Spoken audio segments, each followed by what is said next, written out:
Hello दोस्तों, welcome to our helping and study centre YouTube channel. आज हम आपके लिए लाए हैं पॉलिटी की रिलेटेड एमसीक्यू क्वेश्चंस। ये एमसीक्यू क्वेश्चंस जनरली बेसिकली ये डब्ल्यूबीसीएस का प्रीवियस ईयर्स क्वेश्चंस है। देख ही सकते हैं, ये आज का टॉपिक है फ्रेमिंग ऑफ इंडियन कॉन्स्टिट्यूशन। जितना भी प्रीवियस ईयर क्वेश्चन है इसको रिलेटेड, ये टॉपिक रिलेटेड आज हम लोग डिस्कस करेंगे। चलिए आज का पहला क्वेश्चन देख लेते हैं। Constitution of independent India was put in practice on. कब हुआ था constitution gun of independent India कब से अडॉप्टेड हो गया था? तो देख ही सकते हैं 26 जनवरी 1950। इसमें कुछ इंपॉर्टेंट पॉइंट्स है, आप लोग नोट कर लीजिए कि 26 जनवरी 1950 हमको बोला जाता है date of commencement of constitution, और इसी दिन को हम लोग रिपब्लिक डे के हिसाब से सेलिब्रेट करते हैं। एक्चुअली जब 26 जनवरी को हम लोग चूज़ किया गया था क्योंकि यही दिन 1930 में पूर्ण स्वराज डिक्लेयर कर दिया गया था लाहौर सेशन में इंडियन नेशनल कांग्रेस के द्वारा। तो 26 जनवरी का हम लोग क्या स्पेशलिटी है, क्योंकि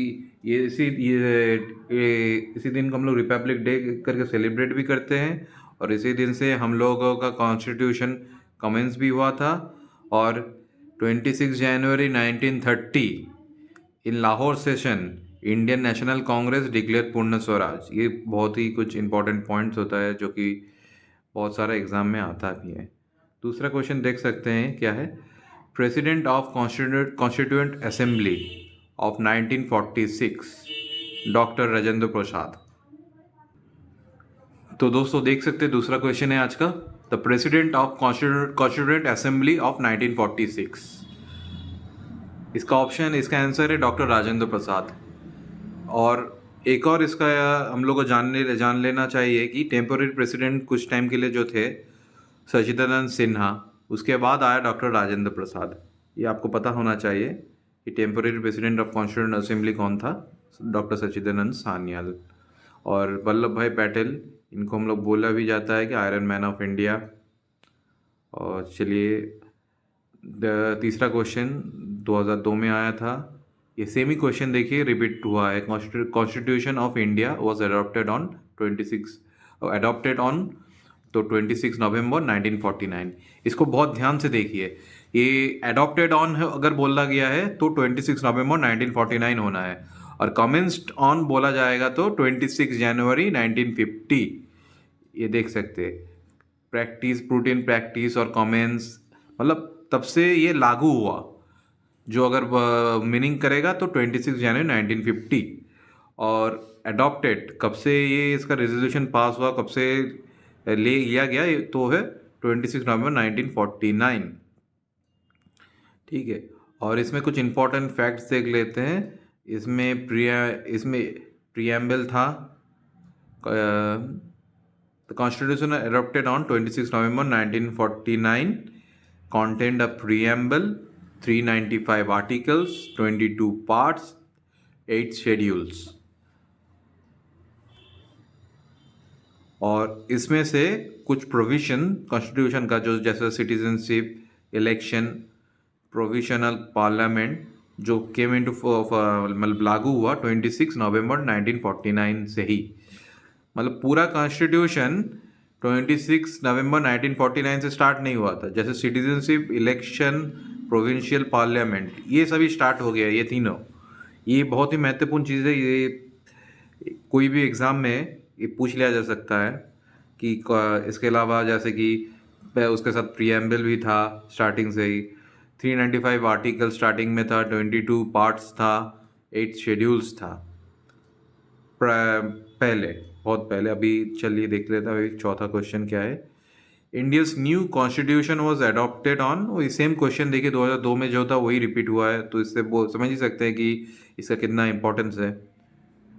चलिए 5 नंबर देख लेते हैं। During which of the following period did constituent assembly deliberate upon and finalise the constitution of India. ये कुछ अलग टाइप का क्वेश्चन है, जिसका आंसर होगा दिसंबर 1946 टू नवंबर 1949। मतलब लगभग 3 साल के अंदर ये काम हुआ था। तो देख सकते हैं इसका कुछ इंपॉर्टेंट फैक्ट्स कि first meeting of constituent assembly जो हुआ था 9 दिसंबर 1946 को फर्स्ट इसके लिए मीटिंग हुआ था और ख़त्म हुआ था 26 जनवरी 1950 को लास्ट मीटिंग। 24 जनवरी 1950 को लास्ट मीटिंग हुआ था, फर्स्ट मीटिंग हुआ था 9 दिसंबर 1946। अच्छा, छठा क्वेश्चन देख लेते हैं। Who among the following was the chairperson of drafting committee set up by constituent assembly? ये क्या होता है? Doctor B R Ambedkar. और इसमें कितना मेंबर थे? Doctor B R Ambedkar chairman of drafting committee, और उसमें 7 मेंबर थे। ये डेट कितना मतलब इम्पोर्टेंट नहीं है कि कब सेटअप हुआ था।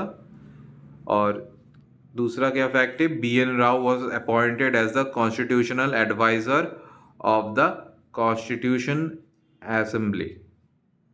बी एन राव था कॉन्स्टिट्यूशनल एडवाइजर, ये इंपॉर्टेंट फैक्ट है।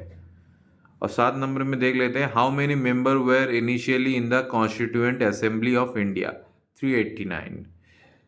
और इम्पॉर्टेंट फैक्ट्स क्या है? Initially the constituent assembly consider of 389 member, later it was reduce to 299। मतलब पहले आपका 389 मेंबर था, उसको बाद में घटा के 299 कर दिया गया था with the creation of separate constituent assembly for Pakistan. मतलब जो पहला जो 389 मेंबर्स थे वो इंडिया और पाकिस्तान दोनों मिला के, दोनों का कॉन्स्टिट्यूएंट असेंबली मिला के था। और जब पाकिस्तान सेपरेट हो गया तभी हम लोगों का हो गया 299। Total strength of constituent assembly constituted under the scheme formulated by cabinet mission plan was to be 389. Of this, 289 seats were to be allotted to British India and 93 to the princely state. It was finally reduced to 299. मतलब ये जो constituent assembly का जो कितना member होगा ये decide हुआ था कैबिनेट मिशन प्लान के तहत, जिसमें कैबिनेट मिशन प्लान के तहत इसमें 389 मेंबर होना चाहिए था। उसमें से 296 सीट्स जाता ब्रिटिश इंडिया को और 93 जाता प्रिंसली स्टेट को। मतलब 296 सीट जाता ब्रिटिश इंडिया के अंडर जो प्रोविंसेस होता उसको रिप्रेजेंट करने के लिए। उसका इलेक्शन में उधर में जो नॉमिनेटेड मेंबर होगा उसका कॉन्स्टिट्यूएंट असेंबली में, उसको वो होना था 296, और प्रिंसली स्टेट से जो नॉमिनेटेड मेंबर्स आते 93 होना था। चलिए 8 नंबर देख लेते हैं। विच of the following was the biggest source of constitution of? ये तो इजी चीज़ होता है, गवर्नमेंट ऑफ इंडिया एक्ट 1935। अब देखने से ही पता चल जाएगा इसका क्या, ऑप्शन देख के इसका आंसर हो जाएगा। इसमें कुछ इंपॉर्टेंट फैक्ट्स है। Some of the source of political power is derived from the phrase the source of political power is derived from the phrase we the people of India mentioned in the preamble of constitution. ये बहुत ही important एक line है। ये कहाँ पे mention किया गया है? प्रीएम्बल में। और इसी से हम लोग पॉलिटिकल पावर का भी मिलता है इंडियन कॉन्स्टिट्यूशन को। The biggest source for constitution in India was government of India act 1935। It was lengthy and detailed document having 321 section and 10 schedules. जो गवर्नमेंट ऑफ इंडिया एक्ट 1935 था वो बहुत ही एक लेंदी डॉक्यूमेंट था, जिसका टोटल जो सेक्शन था 321 एंड 10 शेड्यूल्स था। जो हालांकि जब कॉन्स्टिट्यूशन ड्राफ्टेड हो गया था उसके बाद वो हो गया था 8 शेड्यूल्स। और कुछ इंपॉर्टेंट देख लेते हैं। India has borrowed from government of India 1935 the federal scheme office of governor public service commission and administrative details. ये बहुत ही इंपॉर्टेंट है ये line. India has borrowed from government of India act 1935 क्या क्या? The federal scheme office of governor public service commission administrative details. What was the number of princely state in India at the time of partition? 562। देखिए 562 number of princely state था जब India का partition होने वाला था। और 2008 में देख सकते हैं the constitution of India establish by parliamentary system of government. किसका पैटर्न के मुताबिक होता है पार्लियामेंट्री सिस्टम? देखिए इसमें है ब्रिटेन, और इसमें देखिए जो फ्रांस है ना, इसमें होता है प्रेसिडेंशियल फॉर्म ऑफ गवर्नमेंट। मतलब ये प्रेसिडेंट इसका पावर ज़्यादा होता है अपना पीएम से। और फ्रांस में ये भी होता है कि प्रेसिडेंट दूसरा पार्टी से और पीएम दूसरा पार्टी से, तभी ये कॉन्स्टिट्यूशन डेडलॉक टाइप उधर क्रिएट हो जाता है। ये फ्रांस का एक प्रॉब्लम है एडमिनिस्ट्रेशन का। और इसमें देख सकते हैं कि parliamentary system is borrowed from, कहाँ से बोरोड किया गया था? Parliamentary system of government Britain. और parliamentary system is also known as Westminster model. ये ब्रिटेन का पार्लियामेंट्री मॉडल को बोला जाता है वेस्टमिंस्टर मॉडल। और parliamentary system is based on principle of cooperation and coordination between legislative and executive organ. ये parliamentary system of government में ही देख सकते हैं कि मतलब सिस्टम में देख सकते हैं कि लेजिस्लेटिव पावर अलग होता है, एग्जीक्यूटिव ऑर्गन अलग होता है, जुडिशरी अलग होता है, एग्जीक्यूटिव अलग होता है। मतलब सेपरेशन ऑफ पावर का जो कॉन्सेप्ट है वो पार्लियामेंट्री सिस्टम में आपको दिखने को मिलेगा। और प्रेसिडेंशियल फॉर्म ऑफ गवर्नमेंट में प्रेसिडेंट मेनली रियल हेड होता है, और पार्लियामेंट्री सिस्टम में आपको PM prime minister real head होगा, लेकिन नॉमिनल हेड होगा प्रेसिडेंट। देखिए फिर से सेम ही क्वेश्चन रिपीट हुआ है, कितना इंपॉर्टेंट है ये वाला date. Constitution of India came into force 26 जनवरी 1950। देखिए 2010 में भी फिर से रिपीट हुआ। India's new constitution was adopted on 26 November 1949. Who was the president of Constituent Assembly? Rajendra Prasad.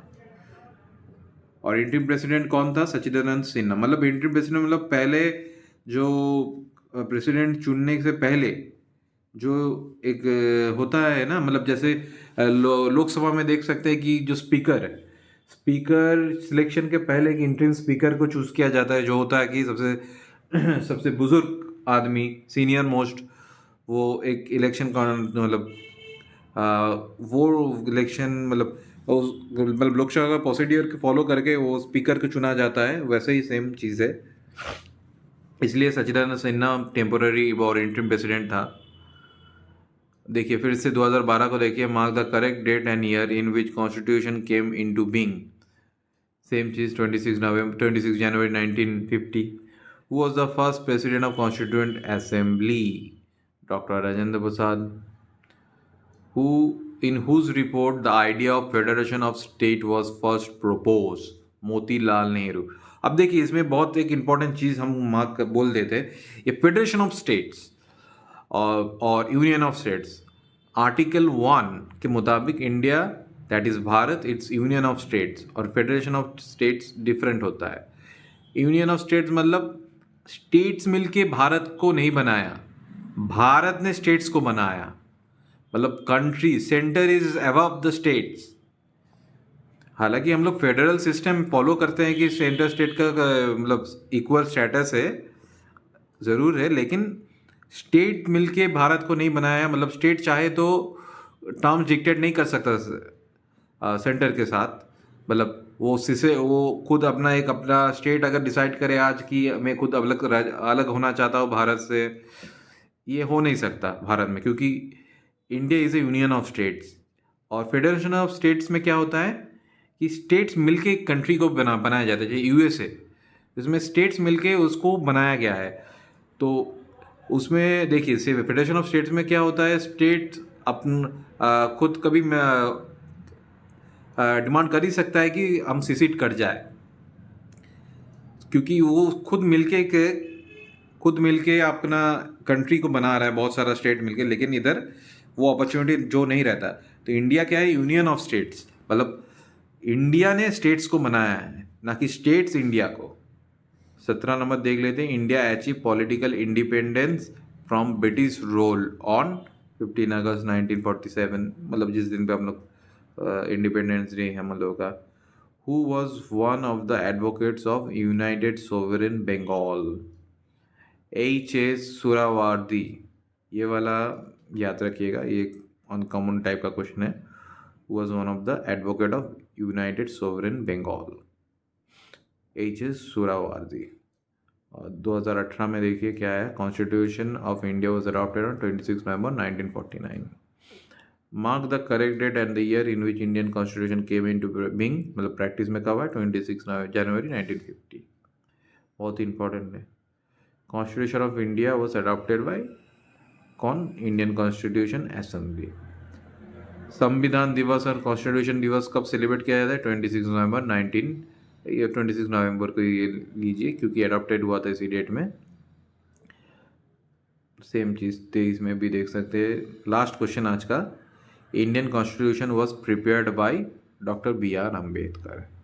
तो दोस्तों आज के लिए इतना ही, फिर दूसरा कोई सेशन में हम आपके लिए लाएंगे फिर से पॉलिटी का कुछ प्रीवियस ईयर MCQs और डिस्कस करेंगे उसका रिलेटेड कुछ फैक्ट्स। थैंक यू दोस्तों।